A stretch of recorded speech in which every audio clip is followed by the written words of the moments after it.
Hello दोस्तों, welcome everyone to dear मित्रों। कैसे हो आप सभी लोग। तो दोस्तों लास्ट टाइम हम लोग ने इकोनॉमिक्स के कुछ वीडियोस रखे थे जिसपे हम लोग ने मनी और उसका यूज़ किस तरीके से करते, कहाँ से आया, वो सब चीज़ें हम लोग ने वहाँ पे देखी थी। इस वीडियो में मैं मनी के कुछ ऐसे कंसेप्ट बताऊँगी यानी जिन्होंने मनी को इक्वेशन मेथड में रिप्लेस किया और किस तरीके से हम लोग उसको कैलकुलेशन कर सकते वो हम लोग को बताएं। इसको दूसरा नाम हम लोग का है क्वांटिटेटिव थ्योरी ऑफ मनी, या तो फिर आप फिशर इक्वेशन ऑफ एक्सचेंज भी बोल सकते हैं। दोनों नाम से ये जाना जाता है।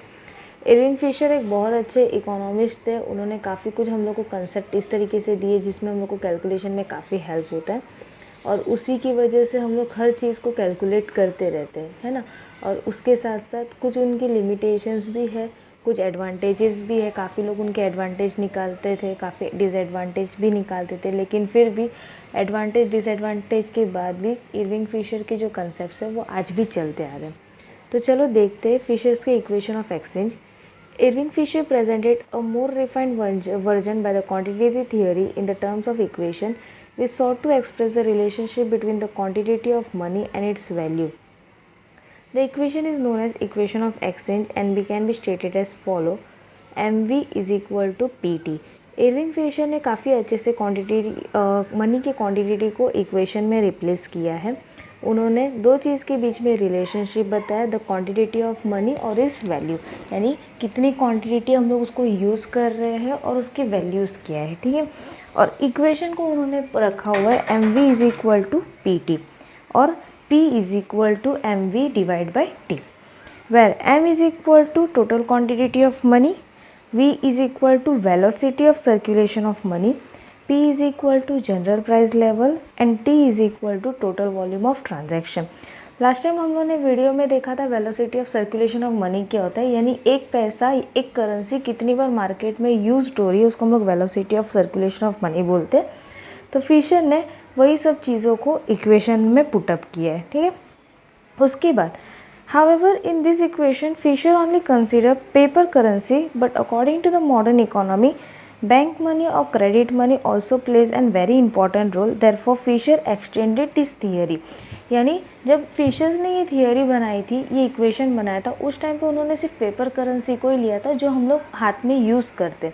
लेकिन जैसे कि हम लोग को पता है कि आज के टाइम पे मॉडर्न वर्ल्ड में सबसे ज़्यादा अगर हम लोग लेन देन करते तो बैंक मनी के थ्रू करते। इसकी वजह से फिशर ने इक्वेशन को और एक्सटेंड किया है। अब नया इक्वेशन बना M V plus M dash V dash is equal to P T और P is equal to M V plus M dash V dash divide by T. अब कुछ चीज़ें पीछे की स्लाइड्स में से ही थे, कुछ चीज़ें अभी नए आए वो देख लेते हैं। एम हम लोग का क्वांटिटी ऑफ मनी था, वी हम लोग का velocity of circulation of money था, T total volume of transaction. ये तीन चीज़ें हम लोग ने पीछे देख ली, ठीक है। अब एम डैश हम लोग का क्या होता है, वॉल्यूम ऑफ बैंक मनी, यानी बैंक में कितना पैसा है वो, और वी हम डैश हम लोग का रहता है velocity of circulation of bank money, okay. उसके बाद assumption of quantitative theory of money, ये काफ़ी इंपॉर्टेंट है क्योंकि एजम्पशन के बेस पे हमारे लिमिटेशंस आते हैं, तो एजम्पशन को अच्छे से समझ लेना। The price level is a positive fact और which means it does not change by itself. Fisher ने एक एजम्पशन ऐसा रखा है कि प्राइस लेवल जो है पॉजिटिव फैक्टर है। पॉजिटिव फैक्टर का मतलब होता है जो दूसरों के ऊपर डिपेंड रहता है, इसकी वजह से वो कभी प्राइस जो है वो कभी अपने आप से चेंज नहीं हो सकता। Second, total volume of transaction must remain same, जो ट्रांजैक्शन की वॉल्यूम्स है वो हर साल सेम होने चाहिए। Third, the velocity of circulation of money must remain constant, जो भी कैलकुलेशन हम लोग velocity of circulation of money का कर रहे हैं वो हमेशा कांस्टेंट रहना चाहिए। Fourth, the volume of bank money must be related to the volume of legal tender money in the definite ratio, यानी बैंक मनी और टेंडर मनी दोनों के रेशियोज इक्वल होने चाहिए। Fifth, the volume of transaction carried out with the help of money remains the same, हम लोग money के help के थ्रू जो ट्रांजैक्शन कर रहे हैं वो सेम होने चाहिए। The theory assumes long period of time and the existence of full employment. Theory assumption ये रखती है कि ये थियरी जो है वो लंबे समय तक चलेगी और लंबे समय को कैलकुलेट करेगी, उसी के साथ साथ फुल एम्प्लॉयमेंट देगी, ओके। तो ये हम लोग के हो गए फिशर्स के इक्वेशन और उसके एजम्पशन। अब जैसे कि मैंने आपको पहले ही बताया कि एजम्पशन के बेस पे ही हम लोग का क्रिटिज्म आता है, इसकी वजह से एजम्पशन को अच्छे से याद रख लेना तो आपको क्रिटिज्म अपने आप याद आ जाएंगे, ठीक है। ओके अब इसके क्रिटिज्म सबसे पहला है equation of exchange is truism. The theory seeks to be proof which is self-proven, that is price level. Volume of transaction must be equal to the money payment. Velocity of circulation, the theory does not explain anything new, it proves what is already proof. हमारी जो भी fishers की theory है वो already proof theory ही है, मतलब वो यही बता रहा है कि प्राइस किस तरीके से बढ़ेगा और कितना बढ़ेगा, ये ऑलरेडी प्रूवन है, तो इसमें कुछ नया कंसेप्ट नहीं लेके आए इरविंग फिशर ने. Second, unrealistic assumption. In theory, Fisher assumes certain thing remains constant. However, these assumptions are unrealistic because there is nothing in the dynamic world which will not change the passage of time. मैंने इसके लिए आपको बोला था कि assumption अच्छे से सुनना.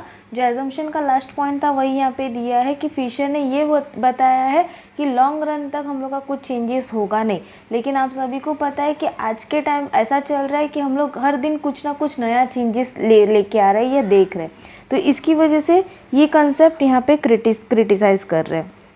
Third, different variable are interrelated with each other.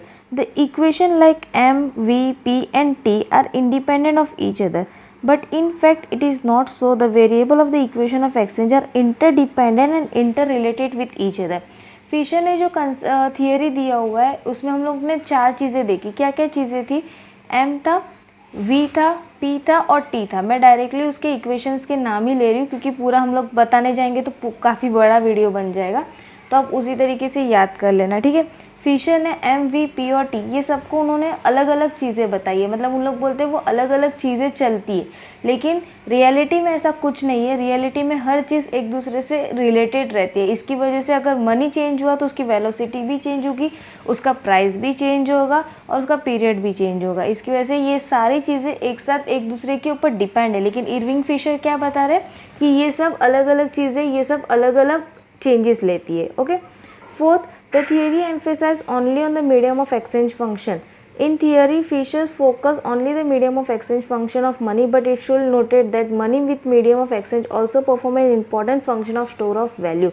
Fisher ने सिर्फ और सिर्फ किसके बारे में बताया है कि कितना पैसा हाथ में है और कितना यूज्ड हो रहा है, लेकिन हम लोग ने पहले भी देखा कि ट्रेडिशनल कंसेप्ट मनी का क्या था? मीडियम ऑफ एक्सचेंज था. लेकिन मॉडर्न कंसेप्ट में हम लोग की 2 चीज़ें आई. क्या आई थी? एक मीडियम ऑफ एक्सचेंज भी थी, उसके साथ साथ उसकी स्टोरिंग वैल्यू भी थी. तो फिशर ने स्टोर ऑफ वैल्यू को पूरी तरीके से इग्नोर कर दिया. इसकी वजह से उनकी थियरी यहाँ पे क्रिटिसाइज कर दी गई है. Fifth, it ignores the influence of non monetary factor. The theory only includes monetary factors affect general price level, but in real, besides monetary factor, there are certain non-monetary factor also which influence price. For example, preference of consumer, taste, etc. हम लोग ने हर बार देखा है कि पैसों के साथ साथ, क्वांटिटी के साथ साथ दूसरी क्या चीज़ें डिपेंड रहती है, तो लोगों का टेस्ट, लोगों का प्रेफरेंस, लोगों की स्टाइल, कस्टम्स, ये सारी चीज़ें भी काफ़ी डिपेंड रहती है सामान को लेन देन करने में. लेकिन थियरी में इस चीज़ को पूरी तरीके से इग्नोर कर दिया है. 6, technical inconsistency in the equation of exchange. As we know, m refers to the money and v refers to its velocity of circulation. Consequently, the expression may involve mv involves the inconsistency of multiplying 2 non-comparable factor.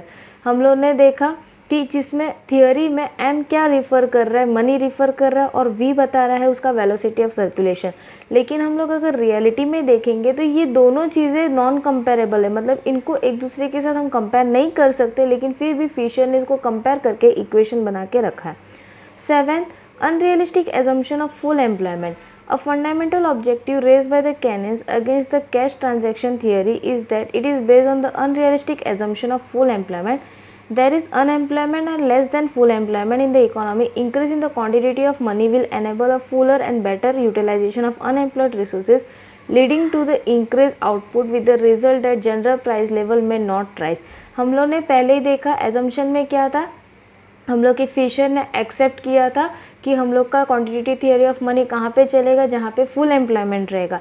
लेकिन हमको पता है हमारा देश या कोई और देश भी ऐसा हो जिसमें कोई भी ऐसा देश नहीं है जो फुल एम्प्लॉयमेंट में चल रहा हो, उसमें थोड़ी बहुत अनएम्प्लॉयमेंट रहती ही रहती है. तो इरविंग फिशर ने फुल एम्प्लॉयमेंट लेके थियरी बनाया, तो वो हम लोग कभी कैलकुलेट ही नहीं कर सकते. ओके. फिर उसके बाद 8 दिया है, the theory does not taken to the account the influence of the rate of interest. Theory rate of interest को ले नहीं रही है। हम लोग को पता है, हम अगर बैंक में पैसे डालते हैं या उनसे लोन लेते हैं तो उसमें वहाँ पे इंटरेस्ट रेट भी कैलकुलेट करते हैं, लेकिन थियरी में कहीं पे भी इंटरेस्ट रेट का कैलकुलेशन बताया नहीं, जबकि इंटरेस्ट रेट से सबसे ज़्यादा पैसा मिलता है, क्योंकि आज के टाइम पे लोग लोन ही सबसे ज़्यादा लेते तो इंटरेस्ट सबसे ज़्यादा ही आता होगा, लेकिन थियरी में इंटरेस्ट रेट के बारे में कुछ नहीं बताया। 9. According to the Crowther, the quantity theory of money merely explains how does it work but does not explain why does it work. The theory gives an explanation as to how changes in the value of money takes place but fails to explain as to why changes occur. Theory हम लोग को सिर्फ ये बता रहा है कि किस तरीके से हम लोग का मनी का चेंजेस हो रहा है, लेकिन वो ये नहीं बता रहा कि वो क्यों हो रहा है, किस चीज़ के लिए हो रहा है, वो रीज़न नहीं बता रहा। 10th, the theory is a static theory and explain long run phenomenon. Fisher theory is a static theory of money, for it applies during a period and in a world where other things are assumed to be constant, but we are living in a dynamic society where other things are constantly changing. The theory therefore has a little relevance for a study for the fluctuation in a dynamic economy. हम लोग की theory long run theory बता रही है और उसके साथ साथ थियरी में ये भी बताया है कि कोई भी चीज़ लॉन्ग रन में चेंज नहीं हो रही है, लेकिन हम सबको पता है कि इवन चेंजेस शॉर्ट रन में भी होते हैं। आज हम लोग कुछ काम कर रहे हैं वो कल तुरंत चेंज हो सकता है, लेकिन थियरी में बता रहे हैं कि लॉन्ग रन में सारी चीज़ें कांस्टेंट ही रह रही है, प्राइस कांस्टेंट रह रहा है, मनी कांस्टेंट रह रहा है, वेलोसिटी ऑफ सर्कुलेशन कांस्टेंट रह रहा है। तो ये सब चीज़ें गलत है, क्योंकि हर चीज़ चेंज हो ही रही है, 1-2 साल में तो डेफिनेटली वो चेंज हो जाएगी, तो थियरी वहाँ पे कुछ काम नहीं करेगी। 11. The theory measures only the cash transaction and not the purchasing power of money. According to the Keynes, in modern time, a large number of transactions which takes place with the help of money are commercial, industrial and financial in nature. The equation of exchange therefore measure only cash transaction and not the purchasing power of the money. आज के time पे अगर हम लोग का सबसे ज़्यादा पैसा कहीं से इन्वॉल्व हो रहा होगा तो वो 3 चीज़ें हम लोग को वो भी पता है कौन कौन सी, कमर्शियल, इंडस्ट्रियल और फाइनेंशियल। लेकिन जो फिशर्स की थियरी है उसमें ये तीनों चीज़ों को पूरी तरीके से इग्नोर कर दिया है। उन्होंने सिर्फ और सिर्फ कैश ट्रांजैक्शन के बारे में बताया, क्रेडिट ट्रांजैक्शन के बारे में कुछ नहीं बताया। 12. The theory lays too much emphasis on the general price level rather than the relative price movement. The theory does not explain changes in the structure of relative price caused by the change in the money supply. Theory हमको ये नहीं बता रही है कि हम लोग का प्राइस स्ट्रक्चर किस तरीके से बना है और रिलेटिव प्राइस कैसे चेंज होता है अगर हम लोग का मनी सप्लाई चेंज होगा। वो सिर्फ और सिर्फ ये कंसेप्ट बता रहा है कि नॉर्मल प्राइस चेंज हो गया, मनी चेंज हो गया तो वेलोसिटी भी चेंज हो जाएगा और हम लोग का थियरी में रख दिया जाएगा।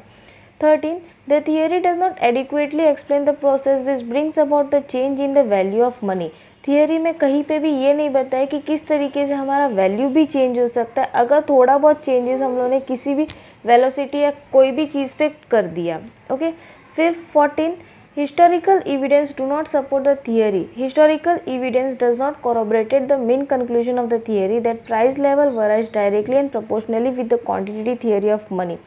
हिस्टोरिकल एविडेंस कभी भी इसके साथ राज़ी नहीं हो रहा कि प्राइस लेवल जो है उसका directly proportional relation quantity theory of money से होता है। हिस्टोरिकल एविडेंस का मतलब होता है जो पास्ट में कुछ रिपोर्ट हुआ है, पास्ट में कुछ चेंजेस हुआ है जिसके बेस पे हम लोग का थियोरी बन रहा है, तो वो थियोरी को कहीं पे भी सपोर्ट नहीं कर रहा। अब इसमें काफ़ी अच्छे एग्जाम्पल दिए। During the hyperinflation in Germany in 1923, the rise in the prices was much more than the increase in the quantity of money.